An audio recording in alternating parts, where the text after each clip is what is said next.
Hey folks, my guest today is John Darbyshire. In 2021, his team launched Smart Suite, the work management platform that manages any process from any industry on one platform. In 2000, he founded Archer Technologies, an enterprise governance, risk, and compliance software, giving business users the ability to adapt software to their unique business requirements. Again, Smart Suite today is the work management platform. John, you ready to take us to the top? I am. Let's do it. Okay, I have to ask, what on earth prompts you to jump into this space? You've got Monday that's now public, trading at a ridiculous ratio, throwing gobs of money at PPC. You've got Zeb Evans at ClickUp raising gobs of money, throwing money at the space. What's your niche? How do you win here?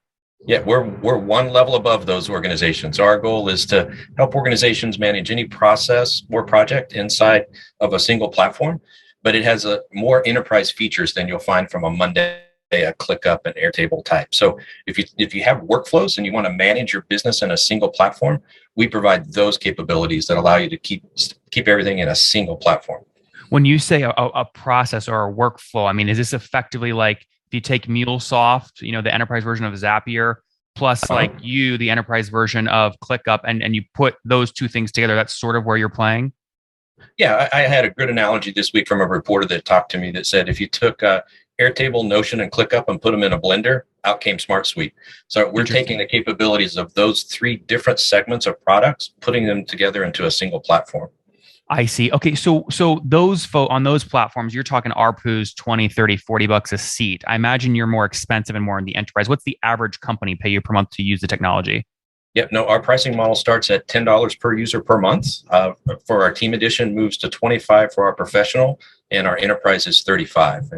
And really the vision of Smart Suite is to bring enterprise level features for work management to the masses at a price point that's not been seen before. So we're really passionate about providing SMBs with enterprise level features at a price point they can afford to be able to help grow their business. So I don't know how many seats the average customer has. What does the average customer pay you per month? Yeah, average seats are 10 to 12 right now, and we're Okay. about 50-50 between our team and our professional edition. Okay, got it. So 10 to 12 seats at 10 to $50 a month. You have average customers are paying like 200, $300 a month on average. Exactly. Something like that for 10 seats. Correct. But we go all the way up. For our enterprise accounts, we support all the way up to 5,000 seats per account. Do you have someone paying for 5,000 seats already? We're in discussions, but we don't have someone paying currently. Well, hey, congrats. That's extremely exciting. Nice work there. What's the largest number of seats on the platform right now in one company? Yeah, about 150. Okay, that's getting up there. That's great. Yeah. Okay, great. We've only launched for 4 weeks, so we've got a lot of stuff in the hopper. You've only been selling for 4 weeks? Correct. Yeah, we have about 400 accounts that are on the platform in the last 4 weeks. 400 paying? Yeah, exactly. What? Okay, I mean, how did you go from 0 to 400 paying customers in 4 weeks? You must have built a big wait list or something. No, we had a small wait list, but we in the second week we just kind of started seeing quite lots of volumes of customers coming to the website. We have a free trial, and then they can convert directly from the trial. Wait, but I mean, how do they find you, John? This is incredible. 4 weeks. I mean, am I doing this math correctly? 400. If you have 400 customers paying on average $250 a month, you went from 0 to 100 grand a month in revenue in 4 weeks. Yeah. So we did a big push on LinkedIn, which we had a pretty big network of folks that were there. We were up on Product Hunt, and then we started going to the comparison site. So the majority of that is organic traffic that's coming back to us. We just started our first paid search campaign for like 10 grand last month. So everything's been primarily organic up until this point. John, this isn't, if I'm understanding you correctly, you do understand this is incredible what you've done. I think we're looking for bigger numbers, but yeah, I think we're going after a lot of those. My numbers are right? You're doing about $100,000 a month today in revenue, and 5 weeks ago you were doing nothing. Correct. Yes. Oh, what's going on there, YouTube? Good to see you guys. Now imagine this. You love watching these interviews with SaaS founders, but imagine if we took all of the valuation data out from over 2,807 interviews I've done manually. Saves you a lot of time. Well, we've done this. We've built it into the beautiful interface inside of FounderPath. Check this out. I'll show you how you can access this in a second, but you log in, you connect your Stripe account, you see your valuation real time, you can see what it changed over the past 88 days, and even set goals for valuation this year. Now, the secret to valuation is there's many different ways to value a SaaS business. So the reason you're going to see 3 or 4 different valuations inside of your FounderPath dashboard, this is all free by the way, is because depending on who's doing the buying of your SaaS company, you're going to get a different valuation. A VC is going to pay a different valuation. Private equity firm is different. If you're going to do a minority sale, that's different. And if you sell the whole business, that's a different valuation. You can see all those when I hover over here. Right. So the teal is what a VC would pay. Yellow is what private equity.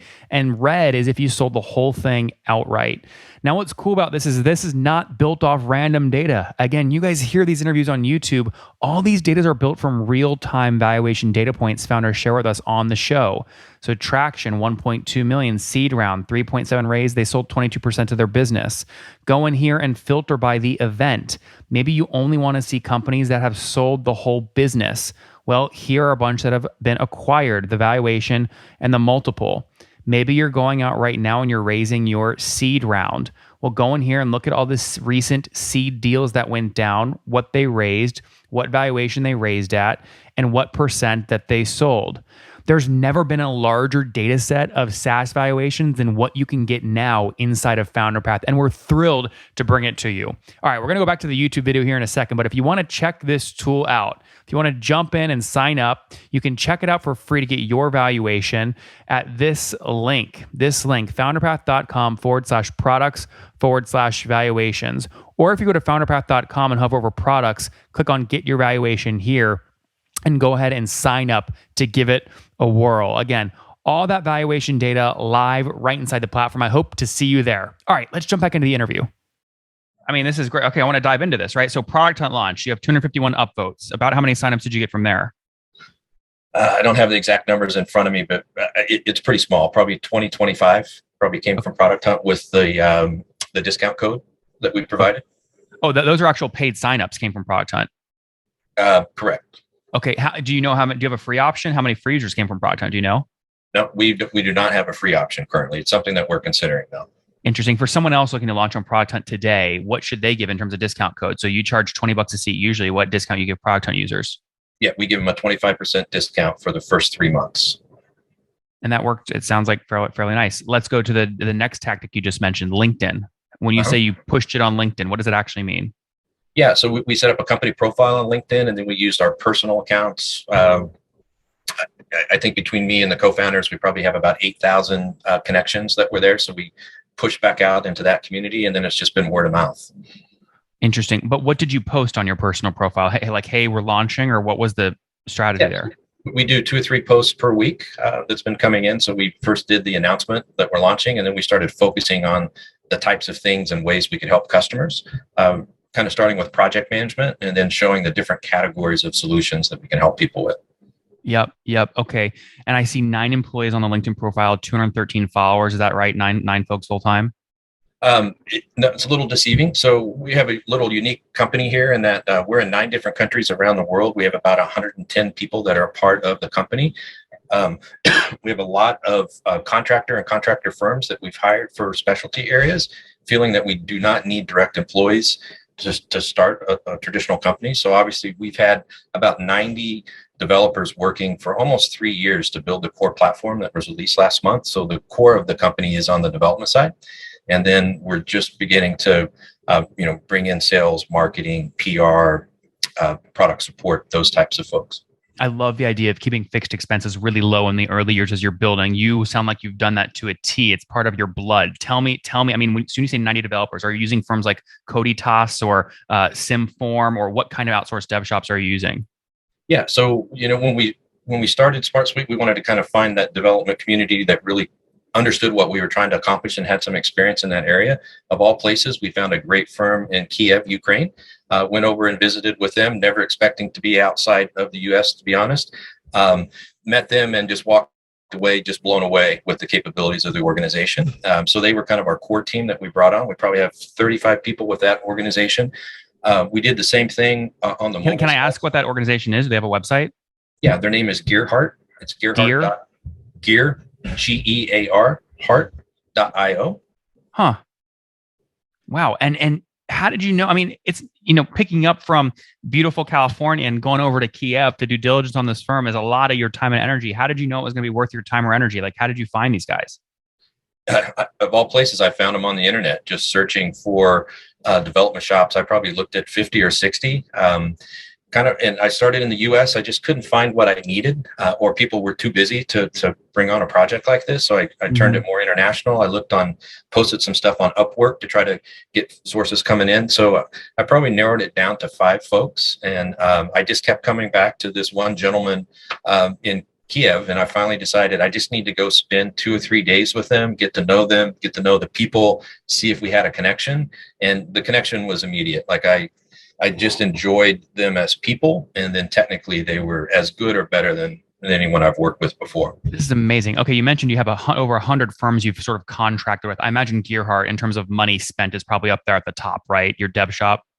It is. So we have 2 other firms just like Gearhart. So we have a mobile firm that, of all places, was in the Ukraine as well. I met them in the U.S., had no idea that they were based in the Ukraine. They came highly recommended from a friend of mine. And then we have a third organization. Who were they? Do they have a website, the second one?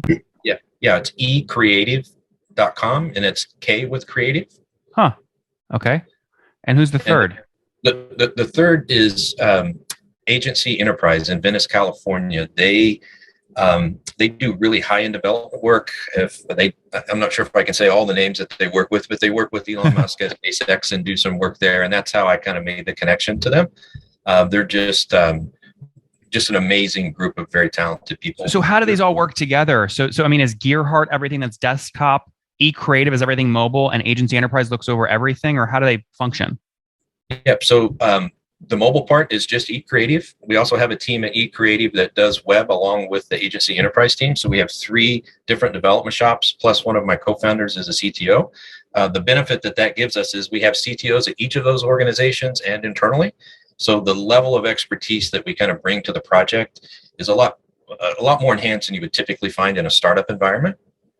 And we do daily stand-ups with those for about an hour and a half each morning. We go across each team individually, and then twice a week we have all the teams together, myself and the CTO. So a lot of coordination, but it works well for us, especially for the international folks.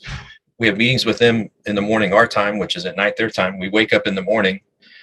They've implemented all the stuff we talked about the day before, or they had questions about, and we move on to the next topic. So it allows our development to be very efficient. It's incredible. It's very incredible. But just to be clear, there are only 9 full-time people that manage all this coordination across all these contractors. Yes, currently, wow. But we're growing really fast. We've got lots of opportunities for new folks to join. I want to go to the comparison site strategy here in a second. We talked about LinkedIn. We talked about Product Hunt. We're going to save comparison sites here for a second. You mentioned you've been building this for 3 years. When did you guys write the first line of code for this? It was 3 years ago in January. Yeah. So 2019 or 18? 19. 2019. Okay. And you were basically at no revenue for 3 years. Dev shops and 100 contracting firms is not cheap. How did you fund the business? Yep. I funded it myself. We put in about 12.5 million to date to kind of get to where we're at. The thought process was we didn't want to be another startup company that launched and said we have all these features that are coming and kind of bring on a typical MVP. We felt like to compete in the space, we needed to have a fully functional, platform that had feature sets that our competitors didn't have. So that's why we waited so long. We're also very quiet. We didn't update our LinkedIn profiles until last month. We didn't tell anybody what we were doing until the announcement actually happened. That's amazing. Okay. Now, when you say you guys put in 12.5, is that your personal money or all the co-founders together? No, that's my personal money. Okay. I mean, John, everyone's going to be wondering, is this guy, how did he get so freaking rich, right? Did you sell a company before this or what? Yeah, I founded a company in the tech space called Archer Technologies. We sold that to EMC, and then it got packaged up and sold to Dell. It's a company that's just killing it. They're going to go public this year. I don't know their exact numbers, but I would imagine they're in the 650 million recurring revenue range per year right now. Where were they when you sold them to EMC? Revenue wise, you mean? Yeah. Yeah, we were at 40 million at that time. And what year was that? It was in 2010. 2010. Okay. Well, okay. Not that long ago. Okay. And I mean, can I ask you, did the EMC put out, which was the purchase price? Yeah, it was 200 million. Okay. So interesting. And was that that's pure software? Yeah. SaaS-based software. Okay. And you own the majority of that business, more than 50%? Yeah. Wow. Okay. That makes sense. Okay. Now the story starts to come together. So this is your second, and by the way, I always like founders, you take one dip, you take a second dip, you take a third dip. Did you hold on to some equity? So when the Dell sale happened, you got another bite at the apple and we get another bite when they go public? I didn't. In that particular instance, it was an all cash purchase price, no stock Okay. involved, which was great for us. That allowed myself, my wife, and my mom, which was the founder of that company, to then start what we call the Archer Foundation, which is a family foundation. And we focused on entrepreneurial programs, women's initiatives, and youth programs. And Wow. and through that and our own personal investing, we invested in about 400 companies over the last 10 years, startups Wow. either through venture firms or direct. And really the genesis of SmartSuite was that when we would work with these companies, one of the first questions that was asked is, how do we manage all the processes internally to build the business that we need to build? And we were always trying to cobble together all these different systems. It typically was 4 to 5 different things they needed to do. And I got frustrated with that and finally just said, we're just going to build what those organizations need to manage work in a single place. And that's what kind of started this journey. That's amazing. Okay, so do you own 100% of the business today? I do, yes. That's amazing. Okay, so what gave? I mean, the question's still here. I'm trying to think if I was in your shoes and I sold something for 200 million bucks all cash, and I had 100 million to play around with, spending 10% of that, or for 3 years, I'd have to have a lot of conviction about that thing I'm spending 12.5 million bucks on. What gave you this conviction? Was it just your own use case? You needed this thing? Yeah, I think it was my own use case, but it was also, I built one of the first no-code platforms back in 2000, which was Archer Technologies. The other big player in the space that started at the same time was Salesforce.com with Benioff. So I have experience in that space. And what's changed over the years is the technology platforms now allow us to build the features that we really want to offer in a platform like this. You can bring together, the communication, the collaboration, the file management, the spreadsheets, the doc capabilities all into one place with a really rich UI so that people really don't have to jump between tabs and go to other products to get stuff done. They can really do the work in a single platform. And Mm-hmm. that's where the conviction came from, was how do we pull all of those elements together into a single platform? But then it was also based on the UI, in that the UI that we built is built for people ages 23 to 38 who we feel actually does the work in an organization. And obviously reports and dashboards and other things happen for people older than that. But we spend a lot of time understanding that particular genre, millennials and Gen Zers, how they like to work, how they like to be social at work, how they like Facebook type components and sharing and collaboration built in. So that's the audience specifically that we're going after. Yeah. Well, you look like, just before the interview, my research team, when you view the website, you look like a tool that could be doing 50, 60, 100 million bucks a year in revenue. So when the 3 years of investment, to me, it makes sense. The story makes complete sense here. Now, have you spent that full 12.5 million already over the past 3 years, or is there still some in the bank? No, that's I just fund it each month as we need to fund it. It's So invested. yeah, so all it's currently invested. We'll Yeah. be looking at a Series A here in the next month or two. Mm-hmm. But the intent was to put all the capital in to get us to the point where we needed, so we could be very quiet about what we Yeah. were doing. Well, again, this now why you went from 0 to 1.2 million run rate in 4 weeks makes a lot of sense here. So when you say you want to go out and look at a Series A, about how much do you want to try and raise and at what valuation? You don't need to sell equity. You're personally wealthy, right? So why do it? No, I think the connections that would come through the venture community and the value add that they bring in certain areas is what we're looking for. It's not just the cash, it's the relationship that's there. Most likely to be a series of 2 to 3 venture firms that would be involved, not just a single firm that was there. On the raise side, we're all over the place right now on how much we need to raise over the next 12 months to really get to an interesting Series B. And in some cases, people are pitching us on just adding on to the Series A, to the seed round that we've already done and positioning the Series A, When was the seed? Well, the seed, I consider the money that I You, put in. right? Yeah. Yeah. Now, did you loan the business the 12.5, or is that an equity investment? No, that's equity investment. Okay, interesting. Got it. Interesting. So do you don't have really a target? Do you have a valuation target? Do you think you can get a 50, 60, 100 million valuation?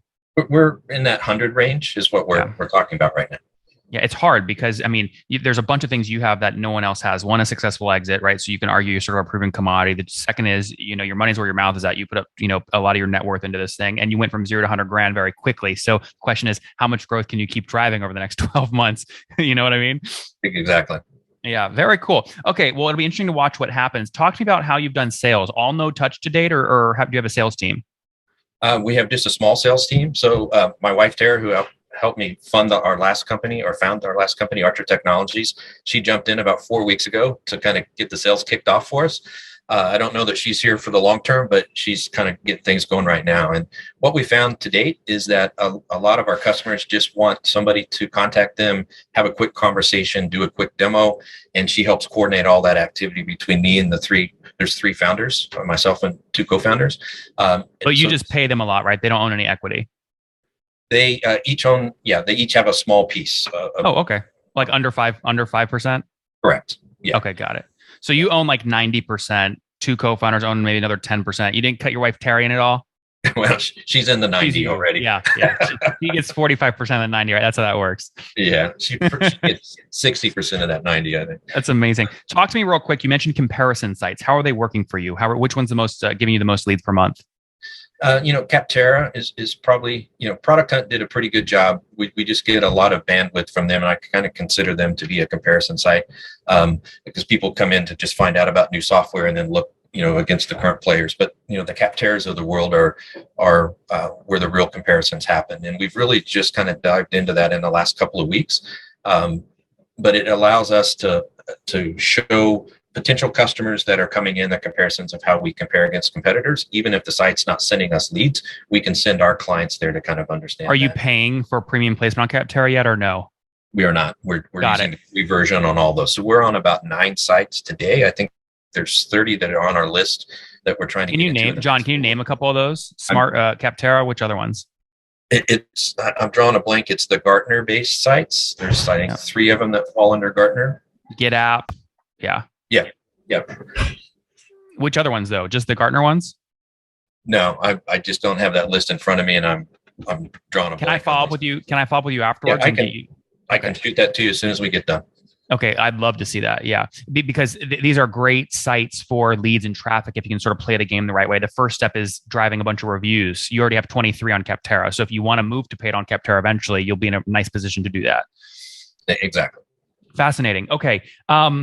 Gosh, you're the closest interview I've come. I've done almost 3,200 of these where I'm looking for a founder that's going to take a company public with only one full-time employee because they use contractors. You're like the closest version to that I've found so far.